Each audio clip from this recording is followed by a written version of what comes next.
She was a confident young woman making the most out of life. She had this positive vibe, positive spirit. She was like a happy-go-lucky person. Everybody loved her. And her zest for life caught the eye of a charming older man. Angel, is that you? They had reconnected later in life. They enjoyed each other's company. She was in love and went straight into a relationship. Until a brutal crime tore them apart. 911, where's your emergency? Somebody. Oh, God. It was a grisly scene. He wasn't the only victim. I was shaking. She's got a pulse. Who was the target and why? This is somebody that's not dealing with drugs just for recreational purposes. Could this have been a drug deal gone wrong? Or was it more personal? He had made very serious threats towards her. Screw you. She didn't tell me what she was doing. And the truth will leave everyone speechless. I fronted him some merchandise and he didn't come through. He was the worst of the worst. When does it become too much? This is dangerous. She was dealing with a time bomb, and that time bomb went off.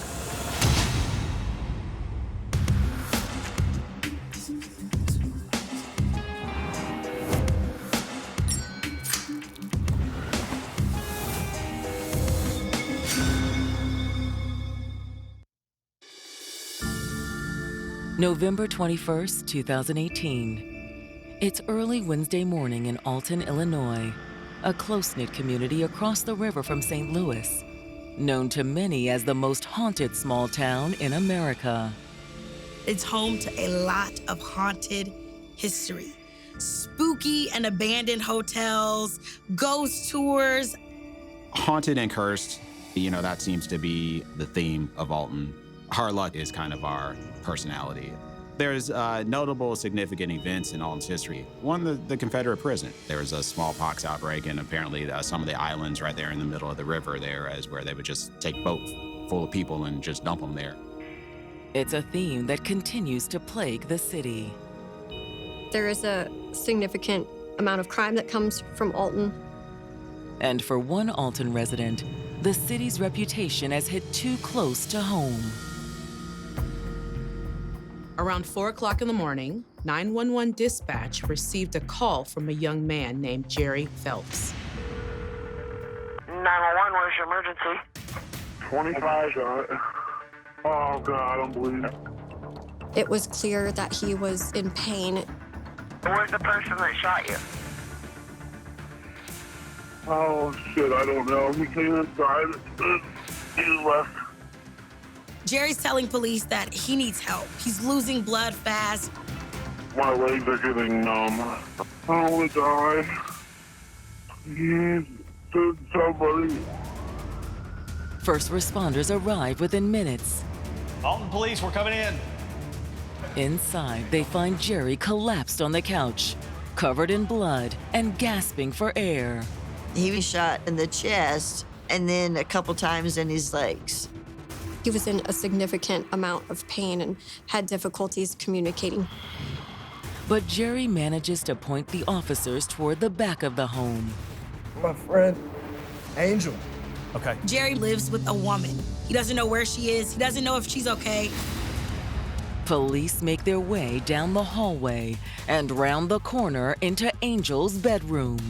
They found her up against the dresser with numerous gunshot wounds about her body. She is in a pool of blood. Ma'am? The gravity of the situation was very apparent. Angel was in dire condition. She's got a pulse.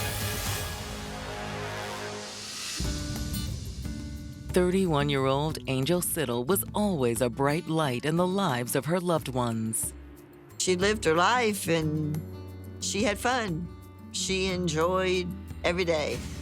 Angel was that person to make you laugh and make you have fun.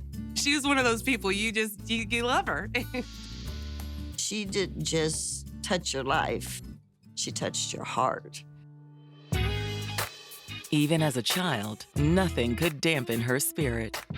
When she was a baby, every time she woke up, she didn't wake up crying. She woke up smile on her face. She loved her mom, and her mom loved her very, very much and took very good care of her.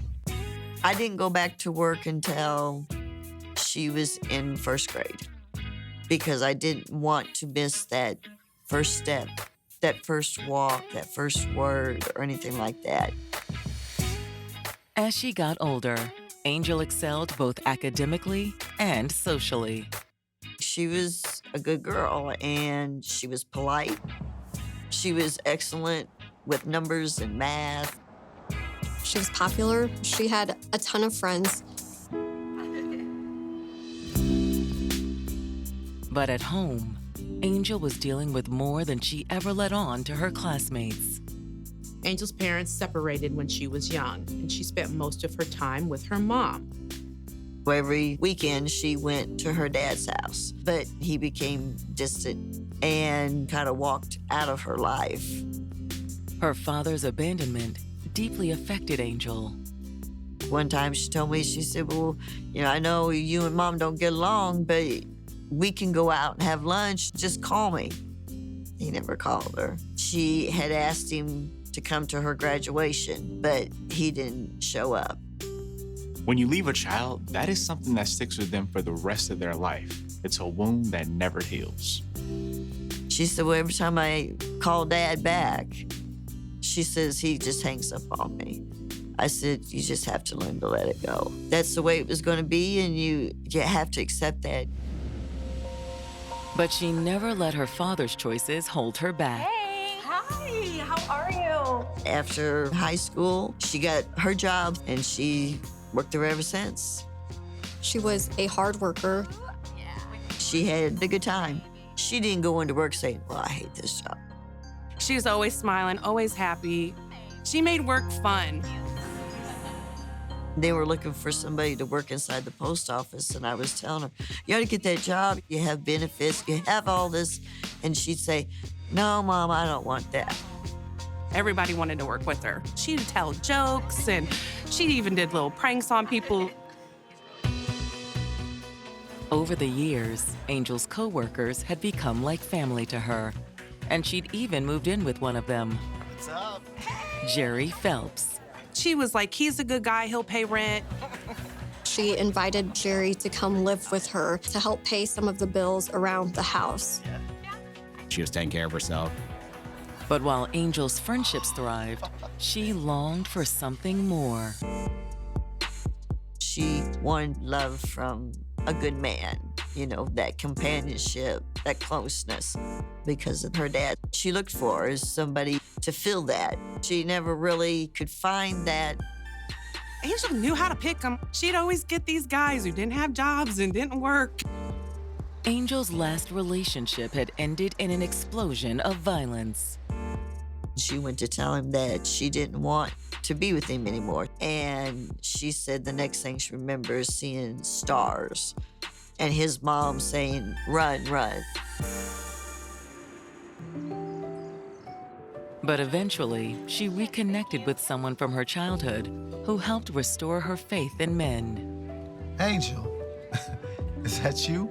Yeah. He was a man named Ernie Sykes, who was her best friend's father. They hadn't seen each other in years. Wow, it's good to see you. It's been forever. The pair quickly hit it off. He was 20 years older than her, but they had a lot of the same interests. Ernie made her feel like she could be herself around him. The age gap made Angel question the attraction she was feeling. Age becomes less important as we go on. The difference between a 17-year-old and a 27-year-old is a lot different than a 27-year-old and a 37-year-old and a 37-year-old and a 47-year-old. The more time she spent with Ernie, the more Angel found to appreciate in an older man. This person seems stable. He's got something going for him. She was happy. I told her, I said, age don't make a difference just as long as they treat you good. She did like where the relationship was going. But now, Alton police have responded to a 911 call from Angel's roommate, Jerry, and found them both on the brink of death. Angel and Jerry had been shot multiple times. Angel is fighting for her life in a critical condition. Jerry was gravely wounded. It doesn't make any sense how this happened. What's going on?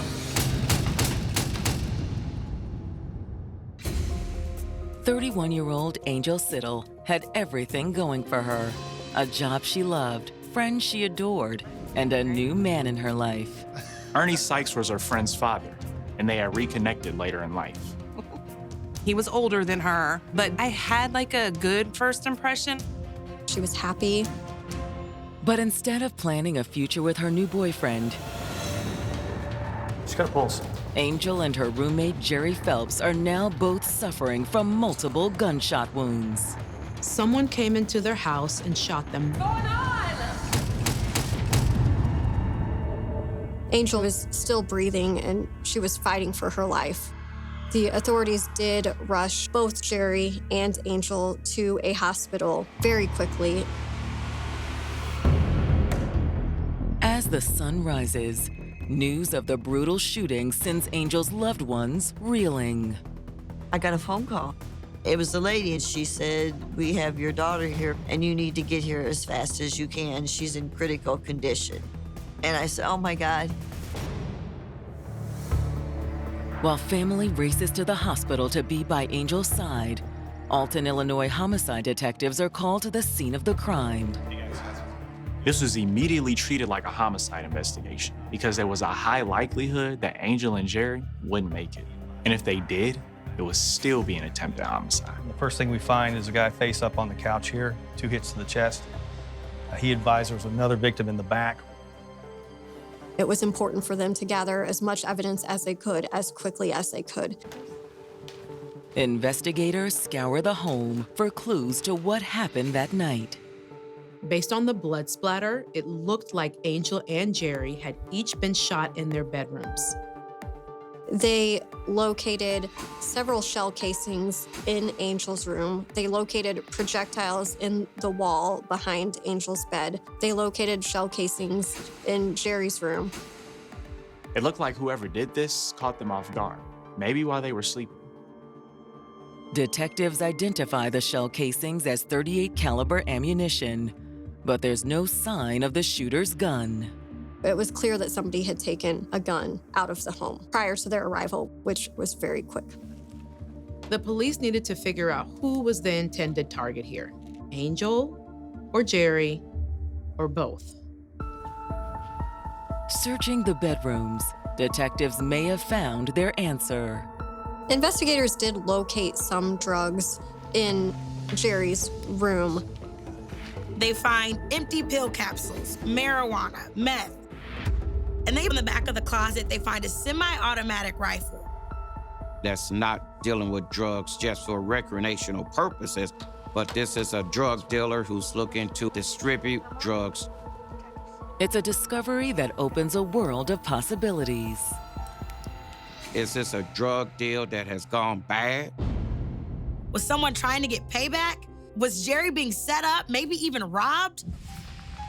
Hoping for answers, officers spread out to canvass the neighborhood for witnesses. As police are investigating the neighborhood, they're not getting any answers. This crime happened at 4 o'clock in the morning, so everyone around had been sleeping. I don't believe any neighbors heard anything that evening. But will they have more luck when they shift their focus to a different kind of witness? They do find one house that had a home security camera, and they asked to see the footage. The homeowners agreed to let police review the recording, and they scrubbed through hours and hours of video from that night. That camera turned out to be a dead end. There was nothing or no one caught. Whoever did this fled in the opposite direction. As the investigators wrap up their work at the crime scene, word of the heinous double shooting spreads quickly through the small town of Alton. My friend had called me and said, Angel has been shot. I just kind of stood up and kind of buckled down. It is a big deal when stuff like this happens. If you didn't know the people directly, you always know somebody who knew somebody, right? As soon as newspapers hit the shelves that morning, everyone was talking about it. Undeterred, detectives head to the hospital to speak with Angel and Jerry's families. Hi, we're detectives with Alton County. We're going to do everything we can to find out who did this. When they got there, Jerry was under sedation. Jerry had been shot in locations that, had they been centimeters over, they could have proven deadly. But Angel's condition is much worse. She was in such a bad state. She was shot 7 times. She was shot 3 times in the left part of her breast, in her bicep, in her upper abdomen, and in her shoulder. Doctors did everything they could to stabilize her. Excuse me, detectives. But in the end, it wasn't enough. The doctor came in and he said, "I'm sorry." I could feel my eyes starting to water, but I don't think that I really wanted to believe that I had lost the best thing that ever happened to me. I said I'd be there for you, and I wasn't, and I couldn't even say goodbye to her. They didn't ask me, "Do you want to come in and say goodbye?" Now you have the worst case scenario. All hands are on deck at that point. It's a murder investigation.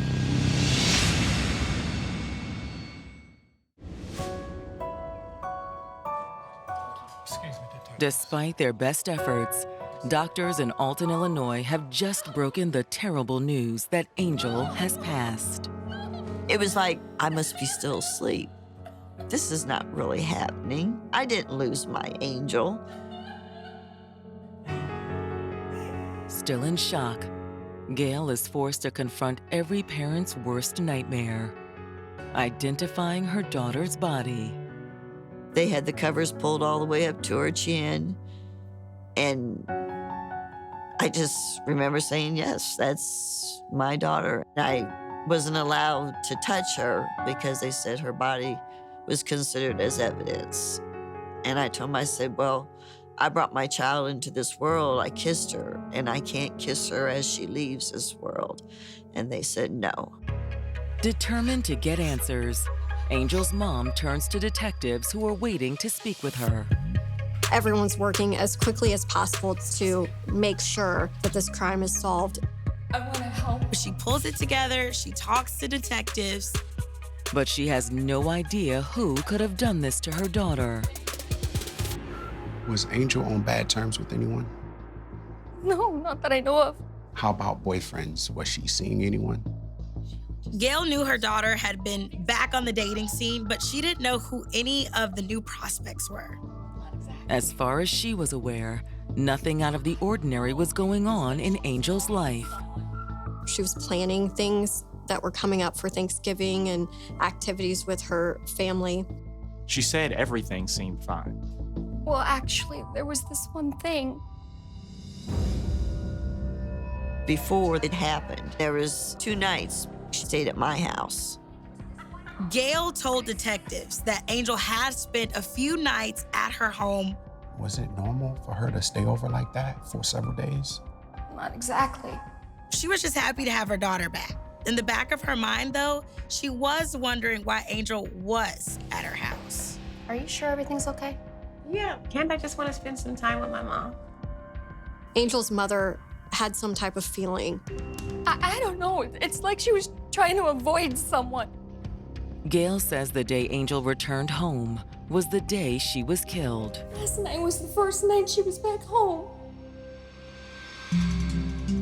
To find out why Angel wanted to leave her own home, detectives contact her close friends and quickly uncover one potential reason. They were hearing rumors that backed up what the police thought at the crime scene, that Jerry may have been selling drugs. It's one thing to have a joint there that you're smoking, but when you have drugs all over the place and the paraphernalia is there, and in addition to that, there's a weapon there. According to at least one friend, Jerry was allegedly in the middle of a dispute with a man known in the streets as the King. Okay. He's been involved in a heated exchange between someone named the King. There was some friction because of the drugs and the money that are involved in this situation. It's street justice. You burn me, and you're gonna pay for it. And Angel just got caught in the crossfire. If the rumors are true, the King is now detectives' only suspect. Police check out their database to see if they can find someone under the moniker of the King. They weren't optimistic, but they actually did get a hit. That alias was associated with a known drug dealer in the St. Louis area. They put a bolo on his vehicle in hopes that they would maybe find him. Within hours, the detectives get lucky. A St. Louis police officer spotted the suspect's vehicle in traffic. They brought him in. But in the interview room, the King is less than cooperative. Do you know someone by the name of Jerry Phelps? No. Okay. What were you doing last night? It doesn't seem to be any of your business. His position is that, hey, listen, I don't know anything. I'm not gonna talk to anybody. Until detectives reveal that they're working a homicide. They reminded him that they weren't here to talk about any drug activity. They just wanted to investigate a murder. Hold up. I didn't shoot anyone. Then you've got nothing to worry about. At which point, he finally starts to talk. Okay, yeah, I know Jerry. The King let his guard down a little bit, and what he said was basically, I know Jerry. Jerry and I, we had some activities. I fronted him some merchandise and he didn't come through. Did that piss you off? Well, yeah. But according to the King, he wasn't mad enough to do something about it. He said there is no way I would shoot or kill anybody over drug money. He also denies knowing anyone named Angel Sidle. He said, I've never seen her. I don't know who this woman is. I've never been involved with her. Then tell us where you were last night. I was hanging out with some friends, okay? He explained to law enforcement that on the night in question, he was on the other side of the river. He said he was at a friend's house in downtown St. Louis. Okay. We're gonna check that out. And when police follow up, the alibi checks out. Many other people could corroborate his story. The drugs that were found in the home had nothing to do with this murder. And that puts law enforcement back at square one. But thankfully, they aren't stuck there for long. One of Angel's friends, who detectives had originally reached out to, came in to talk to them. Tasha was tremendously helpful. She tells police that she definitely knows someone who wanted to hurt Angel. And that person was her own dad. Screw you.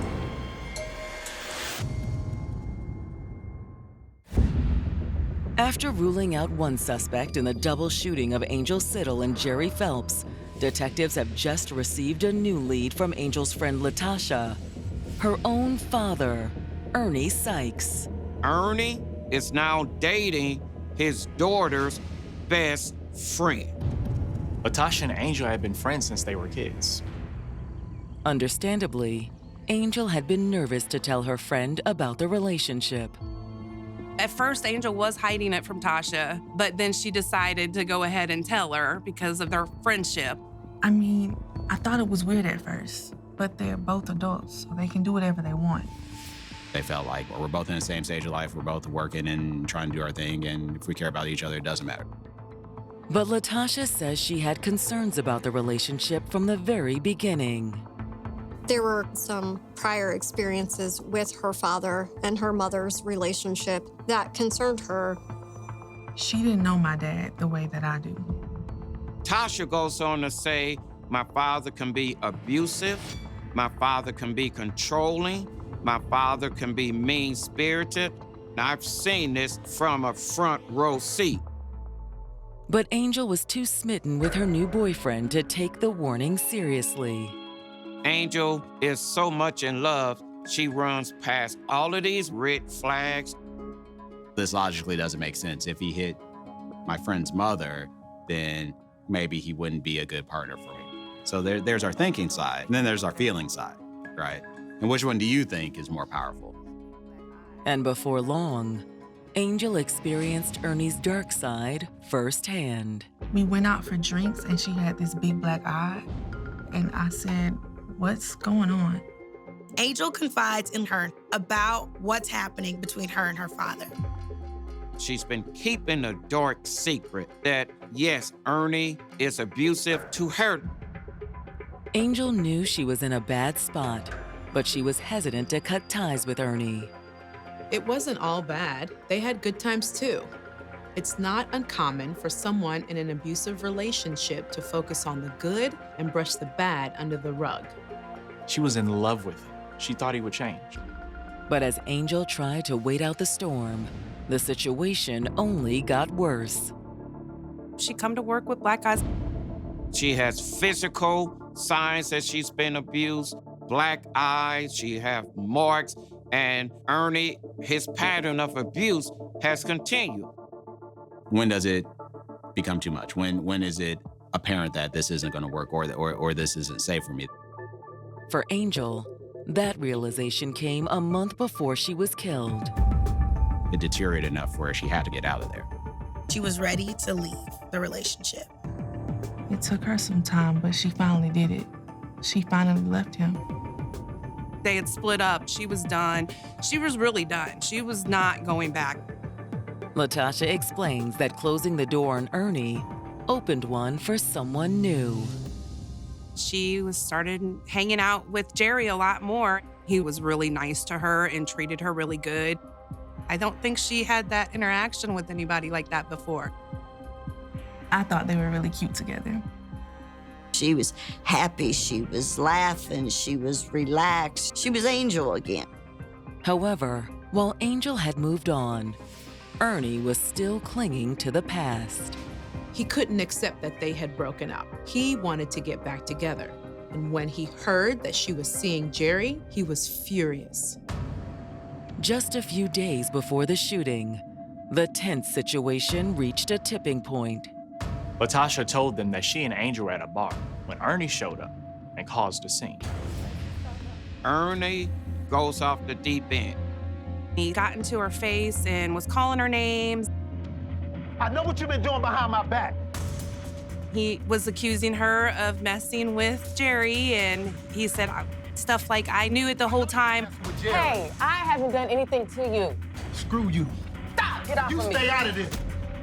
He physically tries to get at Angel, and Tasha, the daughter, literally gets in the middle of these two. But before they could leave, Ernie said something to Angel that made Latasha's blood run cold. He had stated that her mom was going to need a black dress and he was going to send her home to glory. He actually spits on Angel. I mean, that's one of the most disgusting things you can do to a human being. I didn't think that he was serious, but clearly I was wrong. Based on Latasha's story, Ernie jumps to the top of the investigator's suspect list. Just a few days prior to this, he had made very serious threats towards Angel. And after pulling his record, it's clear they're dealing with a hardened criminal. He has somewhere around 10 felonies. One of the felonies was a burglary or robbery when Ernie uses a similar gun that was actually used the night of the killing, a .380 handgun. Not to mention his history of domestic violence. Through our investigation, we did learn Angel and Ernie did have prior altercations together. There's been a couple times when law enforcement had to come to the home to intervene in this abusive relationship. Detectives immediately request the footage from the bar and confirm Latasha's story. Ernie could be seen on surveillance waiting for her. When she came out of the restroom, That's him. Just like Latasha told them, he clearly started a heated argument with Angel. So obviously, detectives wanted to speak to him as soon as possible. But when they bring Ernie in for questioning, he acts surprised to hear of Angel's death. Angel's dead? You hadn't heard? No, I don't talk to her people anymore. He was like, oh no, I didn't know she was even gone. I am so sorry to hear that. He came across as very disingenuous. Ernie also blames Angel for starting the fight between them. Look, I just tried to have a word with her, and she came at me. And he firmly denies having anything to do with her murder. He said he was not in the area or near the house at that time. He never stepped foot in Angel's house that night. Unfortunately, they have no way to prove he's lying. Okay. Thank you for your time. They can't put him at the scene. There's no DNA, there's no eyewitnesses. As the case stalls, Angel's loved ones honor her memory with a candlelight vigil. We lit up the reader board sign with her name on it saying our angel got her wings. We had customers show up at the vigil. There was so many people there. Everybody comes up to me and says, oh, I'll never forget Angel. There was reporters there. We said a prayer, we played a song, we let off the balloons, and then we had lanterns, and one of the lanterns got stuck, and we were joking around that, oh, that's Angel. She had that sense of humor. And we were all crying and all sad that she was gone, but then that one thing happens and we're all laughing, and it was because of her. But that's about to change. Homicide. Law enforcement received a call from the hospital. Jerry Phelps was awake and ready to talk to police. Detective, let's go. Jerry's awake.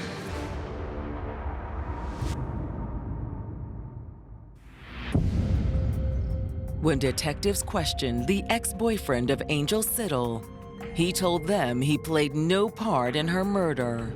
Ernie Sykes told them that he wasn't there, that he had nothing to do with this. But now, Angel's roommate Jerry Phelps has recovered enough to tell his side of the story. Once Jerry was able to speak with authorities, he was able to tell the story of what happened that night since Angel wasn't able to. There's no doubt in Jerry's mind. Ernie Sykes is the man who shot him. You sure it was him? Absolutely. He knew Ernie shot them. Jerry knew who Ernie was. He had seen him with Angel in the past. Ernie had been to the residence before, and that he definitely knew who he was. Jerry describes the shooting as the almost inevitable ending to an already violent love story. Jerry is able to let law enforcement know that all of the bad behavior and explosive behavior of Ernie is true.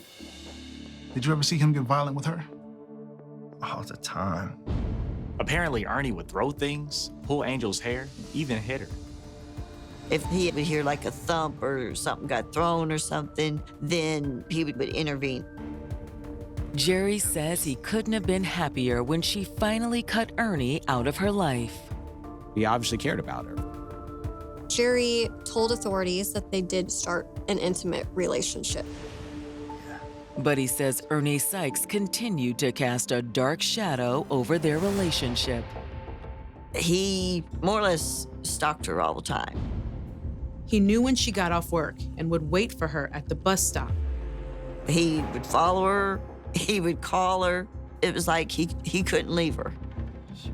Jerry distinctly remembers the day Angel came home after Ernie threatened her at the bar. I never seen her like that. She was scared, so scared that she did, in fact, stay at her mother's house for several days. At some point, she felt like things had cooled down, and she went home. Unfortunately, in this case, that wasn't long enough. On the night of the shooting, Jerry describes how he and Angel enjoyed a quiet evening at home. The two of them had watched a movie in his bedroom. She was still a little nervous to be home, so we were just taking it easy. When she was feeling up to it, she left to sleep in her own room. Thanks for letting me stay in here with you. Of course. I'm here if you need anything. But a few hours later, Jerry was jolted awake by a loud noise. He heard screaming. He remembered looking up from his bed and seeing the hallway light on, and he knew that was unusual. Cautiously, Jerry went to investigate. He hesitantly approached his bedroom door to look and see what was happening. As he opens the door, to his surprise, Ernie is standing right outside of Jerry's bedroom door. What are you doing here? When he saw Ernie, he knew it wasn't good. He knew he shouldn't have been there. And then all of a sudden, Jerry feels excruciating pain, and Jerry realizes, I've been shot. Jerry slams the door closed, but he's bleeding all over the place. He remembers just feeling a huge amount of pain in his leg, and Ernie fled.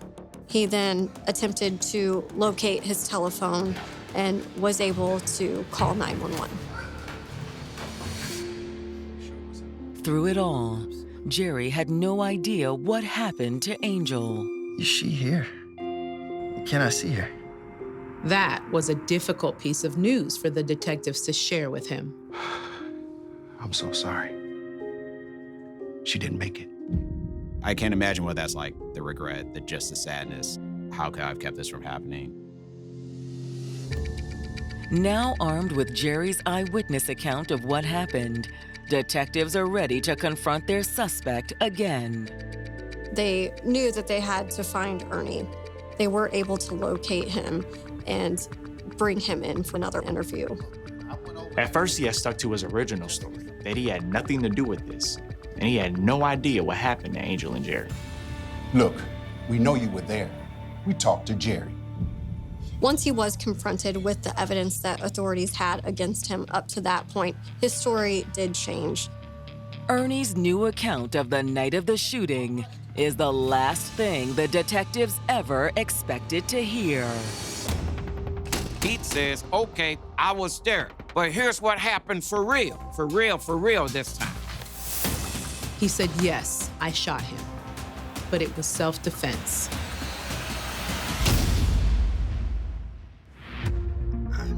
After recovering from his injuries enough to speak to police, Jerry Phelps has identified Ernie Sykes as the man who attacked him and his roommate, Angel Sidle.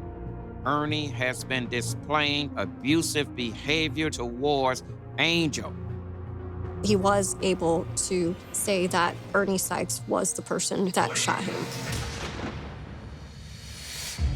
But when Alton police brought Ernie in for a second round of questioning, he quickly turned the tables.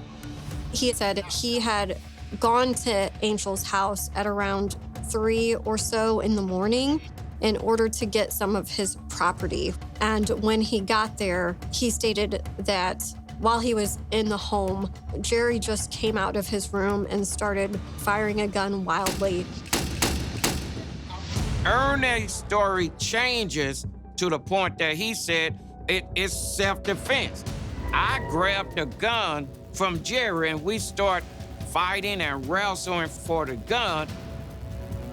He had stated that Angel came out of her room and that Jerry used Angel as a human shield to avoid being shot. He said it all happened so fast, he didn't even realize what happened. What did I do? After that was over, he didn't call 911, he didn't go to the police station, he just left. Investigators are certain his story is a lie. The story that Ernie gives simply does not match with the physical evidence. Couldn't happen like that because there was no blood in the hallway. Angel was shot in such a way that someone intended to kill this young lady. And the way that Jerry was shot 3 times was not an accidental shooting. The only person at the scene who is physically not injured as a result of the shooting is Ernie. He was the one that ran from the scene. That doesn't make logical sense. Stand up. You're under arrest. Although Ernie refuses to come clean, detectives have all the evidence they need to make an arrest. They charge him with the death of Angel and the shooting of Jerry. While Angel's mother is relieved to hear that her daughter's killer is in custody, Ernie's arrest does little to ease her pain. She maybe didn't bring him around me, and she didn't let me know that he was beating on her. If I would have heard that, I would have made sure that I was over there. Sometimes there's that fear of like, I don't want to put my support network in this situation. I blame myself because I wasn't there to take them bullets for her. It's just a terrible, terrible, terribly sad thing. The questions, what more could I have done? As the case moves to trial, Ernie does his best to keep the wheels of justice from turning. He was writing to the judge. He said there was like racism going on. He called himself a young black man in America. He's a victim of just misconceptions and people setting things up. Desperation, I guess. They appointed him a public defender, and then he fired him because the public defender told him that. He was still going to do time no matter what. So every time it come time for a pretrial, he said, well, I want a different public defender. The last time, the judge says, you take the one you get, or you defend yourself and be your own lawyer. Finally, he took back the lawyer. When Ernie Sykes' trial begins in March 2020, Angel's loved ones are there to face him. Angel's mother was always there. It was a very emotional time for all of her family and her friends. In their opening statements, the prosecution paints Ernie Sykes as an abusive ex-boyfriend who was pushed over the edge by Angel's rejection. There was probably a power imbalance from the beginning because of their age difference and the fact that Ernie was her best friend's father. But when she left him, she took that power from him. As Angel started to slip away, the desperation started increasing and increasing. For a while, Ernie thought he could salvage the relationship. But after his fight with Angel at the bar, he knew they were finished for good. She was not going back to him. He thought if he couldn't have her, nobody else could have her. So a few days later, Ernie showed up at Angel and Jerry's house in the middle of the night. It was unclear how he got into the house. Angel had been taking precautions to make sure they locked the doors, but he did get into the house somehow, in some way that didn't wake anyone up. In the darkness, he crept up on Angel while she slept. Ernie Sykes snuck into her room late at night where she should have been safe. What are you doing here? He shot her while she was in bed. But she was still clinging to life. Angel had managed to get out of bed and make it over to the dresser, fighting for her life. As Ernie fled, he encountered Angel's roommate, Jerry Phelps. Jerry heard a loud noise, and he decided to get up and to investigate. Ernie, without warning, shot him also 3 times. What are you doing here?